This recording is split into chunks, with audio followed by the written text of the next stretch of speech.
দর্শক, কুয়েটে আছেন আমাদের সহকর্মী শামসুজ্জামান শাহিন। ক্যাম্পাসের সবশেষ অবস্থা জানবো তার কাছ থেকে। শাহিন, কুয়েট ক্যাম্পাসে আজ কি পরিস্থিতি দেখছেন, আর শিক্ষার্থীরা কি হল ছাড়তে শুরু করেছেন?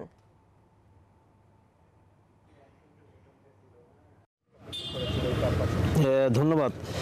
একদম পিনপন নীরবতার মধ্য দিয়েই খুলনা ক্যাম্পাস, কুয়েট ক্যাম্পাসটা চলছে এখন।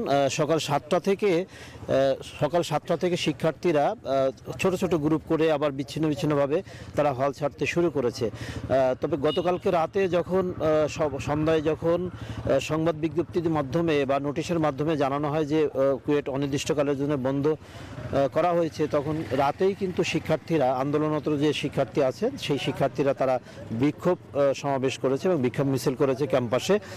কিন্তু সকালে এই ধরনের কোনো আলামত আমরা এখন পর্যন্ত পাইনি। সকাল 7টা থেকেই মূলত শিক্ষার্থীরা তাদের লাগেজ নিয়ে ক্যাম্পাস ছেড়ে যেতে দেখেছি এবং 10টার পরে এই প্রশাসনের পক্ষ থেকে, অর্থাৎ কুয়েট প্রশাসনের পক্ষ থেকে সংবাদ সম্মেলন করার কথা রয়েছে।